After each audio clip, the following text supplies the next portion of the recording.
창세기 강의 148번째 찬양함으로 시작하겠습니다.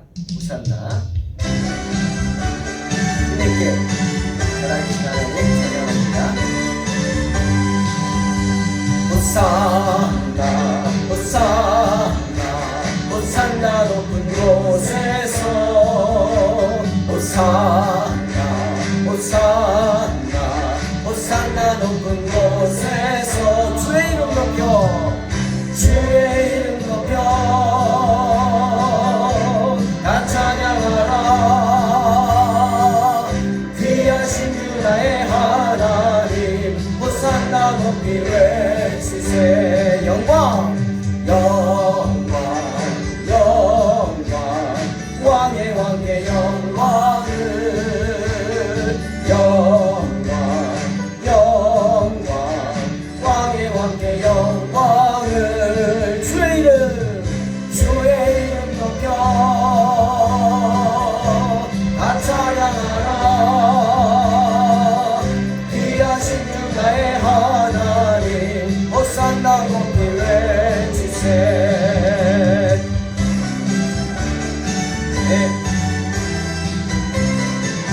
호산나 호산나 호산나 호산나 높은 곳에서 호산나 호산나 호산나 높은 곳에서 주의 이름 높여 다 찬양하라. 귀하신 주 나의 하나님 호산나 높이 외치세. 영광 영광 왕의 왕의 영광을 영광 영광 왕의 왕의 영광을 주의 이름 높여 다 찬양하라. 귀하신 주 나의 하나님 주님께 영광 돌리세. 호산나 호산나 높은 곳에서 호산나 호산나 호산나 높은 곳에서 주의 이름 높여 다 찬양하라. 귀하신 주 나의 하나님 호산나 높이 외치세. 주의 이름 높여 다 찬양하라. 귀하신 주 나의 하나님 주님께 영광 돌리세. 귀하신 주 나의 하나님 주님께 영광 돌리세.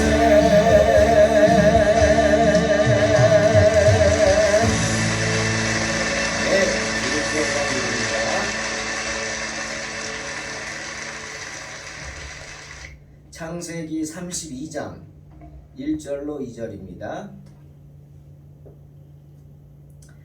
야곱이 길을 가는데 하나님의 사자들이 그를 만난지라. 야곱이 그들을 볼 때 이르기를 이는 하나님의 군대라 하고 그 땅 이름을 마하나임이라 하였더라. 아멘. 자, 자신을 해하려고 달려오던 라반과 헤어진 야곱이 이제 하나님의 개입으로 라반의 꿈에 나타나신 하나님의 경고로 인해 한 고비를 넘겼습니다. 드디어 야곱은 계속해서 아비 이삭이 있는 가나안으로의 여행을 떠납니다. 계속합니다. 하지만 그곳에서 야곱을 기다리는 것은 라반보다도 더 큰 위험이었습니다. 바로 형 에서의 위협이었죠. 자신이 형을 속이고 장자의 명분을 빼앗고 형처럼 위장해서 아비로부터 장자의 축복까지 다 빼앗았으니까 그 형 에서가 어떤 마음이겠습니까? 복수하고 싶죠. 때문에 창세기 27장 41절 보니까 그 아비가 야곱에게 축복한 그 축복을 인하여 에서가 야곱을 미워하여 심중에 이르기를 아버지를 곡할 때가 가까웠은즉 내가 내 아우 야곱을 죽이리라 하였습니다. 때문에 그 말에 놀란 이삭과 리브가가 급하게 야곱에게 명령을 하는 거죠. 떠나라고. 왜? 명분은 뭡니까? 믿음의 사람들 가운데 이 가나안 여인 말고 믿음의 가정에서 아내를 택하라. 그러기 위해서는 자신들과 같은 신앙을 가진 그 하란으로 보내는 거죠. 아브라함의 고향이었던 곳. 그래서 하란으로 보냅니다. 그 먼 하란으로 떠났던 야곱이 이제 20년 만에 다시 형 에서를 제외하는 겁니다. 하지만 형은 어떻게? 자기를 죽이겠다고 그렇게 작정했던 형입니다. 그러니 얼마나 두려웠을까요? 앞에서는 에서가 기다리고 있고 나를 죽이겠다고 한, 뒤에서는 비록 화해를 했지만 언제 마음이 바뀌어서 자기를 덮칠 줄 모르는 라반이 호시탐탐 노리고 있고. 참 야곱의 마음이 상상이 됩니다. 가는 길에 잠은 제대로 잤겠습니까? 그렇게 불안한 마음으로 길을 가는 중 야곱은 두 무리의 큰 군대를 만납니다. 야곱은 그들을 하나님의 사자들이라고 하였습니다. 천사가 눈에 보이는 모습으로 야곱 앞에 나타난 거죠. 낮에 환상으로 나타나는지 아니면 밤에 꿈에 나타나는지는 잘 모르겠지만 확실한 것은 천사들이 두 무리의 군대의 모습으로 야곱 앞에 나타났다는 것입니다. 야곱은 그들을 하나님의 군대라고 불렀습니다. 그리고 그 땅 이름을 마하나임이라 불렀는데 그 뜻은 두 군대들이라는 뜻입니다. 두 무리라는 말이죠. 왜 두 무리였을까? 아마도 한 무리는 야곱의 앞에 서서 누구로부터? 에서의 위협으로부터 야곱을 지켜주기 위해 앞장섰을 것이고, 또 한 무리는 뒤에서 혹시라도 모를 라반의 공격으로부터 야곱을 지켜주려고 보호해주려고 뒤에 섰을 것입니다. 그래서 마하나임 두 무리라고 한 것 같습니다. 주님은 베델에서 창세기 28장 15절 야곱에게 분명히 약속하셨죠. 내가 너와 함께 있어 내가 어디로 가든지 너를 지키며 너를 이끌어 이 땅으로 돌아오게 할지라 내가 내게 허락한 것을 다 이루기까지 너를 떠나지 아니하리라 분명히 약속하셨습니다. 그런데 지금 야곱이 에서 때문에 그 어느 때보다 위험에 빠지자 어떻게? 두려워하는 야곱을 보호하기 위해서 하나님께서 눈에 보이는 모습으로 천사들을 군대의 모습으로 보내주신 겁니다. 두 무리나 앞에서 지키고 뒤에서 지키고. 왜? 야곱이 여기까지 오기까지 부딪혔던 그 어떤 위험보다도 더 큰 위험에 지금 직면해 있기 때문입니다. 그래서 하나님이 직접 천사들을 보내셔서 야곱을 호위하는 거죠. 그러니 마하나임은 내가 너를 지키겠다 하시는 하나님의 확실한 보증인 것입니다.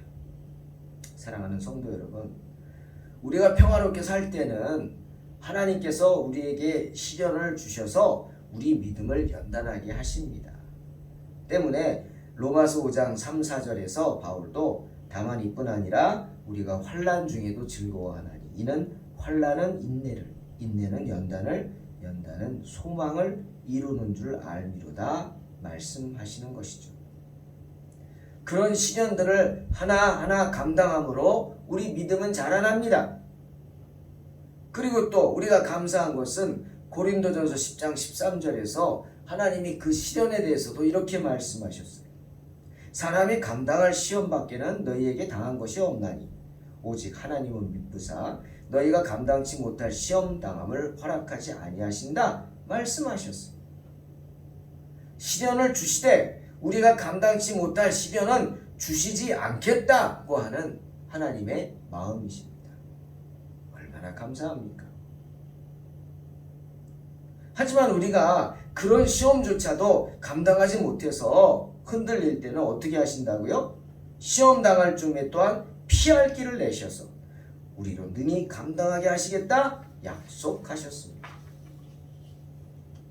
지금 야곱이 그런 상황입니다. 지금 야곱은 이 시험을 감당할 수 없는 상황에 처한 겁니다. 때문에 라반의 경우에 하나님이 개입하신 거예요.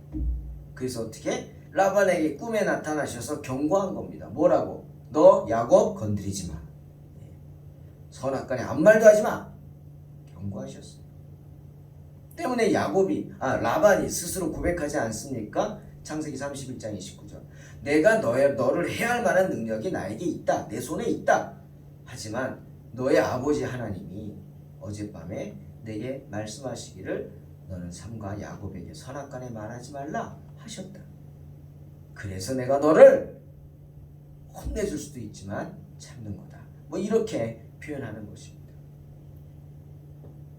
하나님은 야곱이 감당하지 못할 것을 아시고 라반에게 나타나셨고 경고하셨고 그리함으로 야곱에게 피할 길을 주신 줄로 믿습니다. 그런데 지금 또 그런 경우에요. 여러분, 에서를 향해 한 걸음 한 걸음 다가서는 야곱의 마음이 어땠을까요?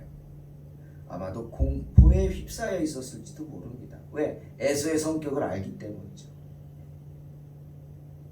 지금 에서가 군사 400을 끌고 온대요. 동생을 만나러 오는데 왜 그렇게 많은 군대를 끌고 옵니까? 그 군대를 야곱이 감당할 수 있나요? 야곱이 군대가 있습니까? 있어봤자 목자들, 자기 종들, 아들들, 그 아들들도 지금 뭐 큰아들들도 아니잖아요. 커봤자 청소년인데 칼 들고 싸울 수 있겠어요? 예? 아무리 많아도 한 20-30명 될까요? 싸울 수 있는 사람들이? 그러니 얼마나 두렵겠어요. 지금 형이 400명을 끌고 온대요. 아무것도 못했을 겁니다. 덜덜덜덜 떨고 있었을지도 몰라요. 그런 사실을 알기 때문에 주님이 오늘 야곱에게 2무리나 되는 군대, 하나님의 천사들을 보내주신 겁니다. 왜? 두려워 말라는 거죠. 하나님의 천사들은 야곱에게 하나님의 은총의 표현인 줄로 믿습니다. 야곱은 하나님의 그러한 은총을 기억해서 그곳 이름을 특별히 마하나임이라고 지은 것이죠. 사랑하는 성도 여러분, 모세가요 이 세상을 떠나기 전 가나안을 향해 이스라엘의 큰 무리를 이끌고 가는 후계자 여호수아에게 이렇게 말했습니다. 여호수아 1장 9절. 내가 네게 명한 것이 아니냐? 마음을 강하게 하고 담대히 하라. 두려워 말며 놀라지 말라. 내가 어디로 가든지 내 하나님 여호와가 너와 함께 하느니라. 또 하나님께서는 나단 선지자를 통해서 다윗에게 이렇게 말씀하라고 전했습니다. 역대상 17장 8절. 내가 어디를 가든지 내가 너와 함께 있어 내 모든 대적을 내 앞에서 멸하였은즉 세상에서 존귀한 자의 이름 같은 이름을 내게 만들어 주리라. 이사야는 또 뭐라 그랬어요? 바벨론의 포로 상태에 빠져서 비탄 가운데 있는 이스라엘 백성들 그리고 주의 종들에게 특히 이렇게 말씀하셨어요. 이사야 41장 10절. 이 말씀은 이스라엘 백성들뿐 아니라 당시 두려워하고 있는 주의 종들에게도 하신 말씀이에요. 두려워 말라. 내가 너와 함께함이니라. 놀라지 말라. 나는 네 하나님이 됨이니라. 내가 너를 굳세게 하리라. 참으로 너를 도와주리라. 참으로 나의 의로운 오른손으로 너를 붙들리라. 사랑하는 성도 여러분, 이 시간 다시 한번 주님이 우리에게 하신 약속을 꼭 기억하시기 바랍니다. 고린도전서 10장 13절 그 말씀이죠. 사람이 감당할 시험 밖에는 너희에게 당한 것이 없나니 오직 하나님은 미쁘사 너희가 감당치 못할 시험 당함을 허락지 아니하시고 시험 당할 즈음에 또한 피할 길을 내사 너희로 능히 감당하게 하시느니라. 아멘. 야곱이 그 증거입니다. 야곱이 만나서 호의를 받은 마하나임이 바로 그 증거입니다. 시편 49편 15절에 하나님은 나를 영접하시리니 이러므로 내 영혼을 음부의 권세에서 구속하시리로다 말씀하십니다. 아무리 세상이 힘들어도 야곱에게 그러셨던 것처럼 주님은 천국에 이르도록 우리를 붙잡아 주십니다. 우리가 흔들려 쓰러져 지쳐 넘어져도 천사를 보내주셔서 야곱에게 그랬던 것처럼 우리를 지켜주시고 우리를 천국에서 영접하여 주실 줄로 믿습니다. 이러한 하나님의 강권하시는 기적의 역사를 사모함으로 믿음으로 승리하시기를 주의 이름으로 축원합니다. 기도하겠습니다. 하나님 감사합니다. 어리석은 저희들 붙잡아 주셔서 지쳐 쓰러진다 할지라도 야곱에게 마하나임 두 무리나 되는 큰 군대 천사들을 보내주신 것처럼 우리를 지켜주시고 앞에서 뒤에서 주의 천사들을 보내 지켜주시옵소서. 그리함으로 그런 기적을 사모함으로 믿음으로 승리케 하여 주시옵소서. 예수님의 이름으로 기도하옵나이다. 아멘. 믿음으로 승리하시기 바랍니다. 네.